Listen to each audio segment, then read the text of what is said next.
ఇవాళ first time అయితే అల్లం రబ్బ అయితే వేస్తున్నా. నేనైతే అల్లం రబ్బ అంట, కొన్ని చోట్ల అల్లం రబ్బ అంటారు, కొన్ని చోట్ల అల్లం మురబ్బ అని కూడా అంటారు. ఫస్ట్ నేను అల్లంని ఇట్లా మిక్సీగా పట్టుకున్నా, మరీ మెత్తగా మిక్సీ పట్టుకోండి అంటేనే బాగుంటుంది. తర్వాత మనం అల్లం ఎంత తీసుకుంటామో దానికి డబ్బల్ బెల్లం తీసుకోవాలి, కరెక్ట్ క్వాంటిటీ ఇది అయితే. నేను ఎక్కడ చేసిన అంటే మిస్టేక్, నేను వాటర్ అనేవి కొంచెం ఎక్కువ అయ్యేసరికి అది గట్టిగా కాలేదు. ఈ మిస్టేక్ అయితే మీరైతే చేయకండి.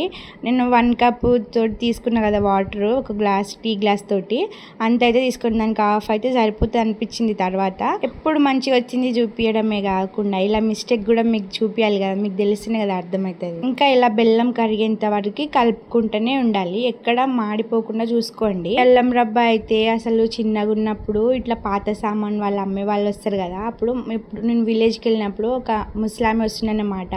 ఇట్లా అంత ఎండలో కష్టపడుకుంటా పాత సామాన్లను ఇట్లా బరువు మోసుకుంటా వెళ్తూ తనైతే మళ్ళీ ఆ సామాన్లు మనం ఇస్తే తను ఏం చేసేదంటే అల్లం రబ్బ ఉంటుంది కదా, అల్లం రబ్బ అయితే ఇచ్చేది దానికి బదులుగా.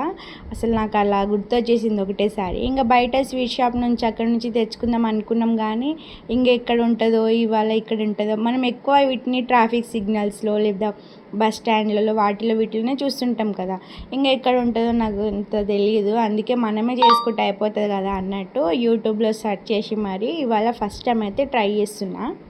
అసలుకి టేస్ట్ అయితే మస్తు వచ్చింది, కానీ అక్కడ నేను చేసిన మిస్టేక్ చెప్పినా కదా, వాటర్ అనేవి కొంచెం ఎక్కువ వేసేసరికి మొత్తం పల్చగా అయిపోయి గట్టిగా అనేది కాలేదు. నిజానికి చెప్పాలంటే అల్లం మురబ్బ చాలా మంచిది. మనం చిన్నప్పుడు ఊరికే వింటూ ఉండేవాళ్ళం కదా, ఏంటంటే అది అల్లం మురబ్బ తింటే పైత్యం అనేది మన ఒంట్లో పైత్యం అనేది వెళ్ళిపోతుంది, చాలా మంచిది.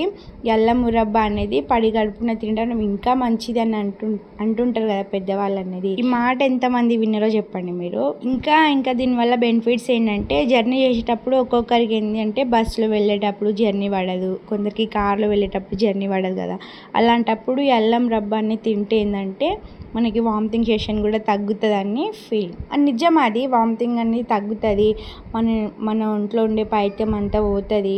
ఇదైతే మన పెద్దవాళ్ళు మనకు చెప్తుండేవాళ్ళు కదా. ఒకప్పుడు అయితే మనం ఇప్పుడు ట్రాఫిక్ సిగ్నల్స్లో అయినా వెళ్తున్నప్పుడు అమ్ముతారు, మార్నింగ్ టైంలో వెళ్ళేటప్పుడు మీరు చూడండి, ట్రాఫిక్ సిగ్నల్స్ అయితే కంపల్సరీ ఉంటుంది. ఇంకా బస్ స్టాండ్లలో కూడా ఉంటుంది, అప్పుడప్పుడు అమ్ముతారు. ఇంకా నేనైతే నాకు ఇంకా ఎందుకో తినాలనిపించింది. మనమే చేసుకొని తింటే మన చేతులతోటి ఇంకా మంచిగా ఉంటుంది కదా, ఇంకా హైజీనిక్గా మంచిగా టేస్టీగా ఉంటుంది, మనం కూడా చేసిన ఫీలింగ్ ఉంటుంది. అదేంటో కానీ మనం చేసుకొని తింటే ఆ ఫీలింగే వేరు కదా. అసలు నేను ఏదో ట్రై చేసిన, యూట్యూబ్లో ఎన్నిగానో వీడియోలు చూసినాను, అసలు నాకే తెలియదు. అంతా చూసినా కానీ నేను మిస్టేక్ ఎక్కడ చేసినా అస్సలు అర్థం కాలేదు. ఇంకెందుకో ఇట్లా షేప్స్ అయితే రాలేవు, షేప్తో పర్లేదు అన్నట్టు ఇంకా మొత్తానికైతే మేము తినేసినాము. ఇవాళ వీడియో అయితే ఇదే. ఇంకా ఇలాంటి వీడియోస్ కోసం మన ఛానల్ని సబ్స్క్రైబ్ చేసుకోవడం మాత్రం మర్చిపోకండి. చలో ఇంకా ఇంకో వీడియోలో అయితే కలుద్దాం. Bye bye.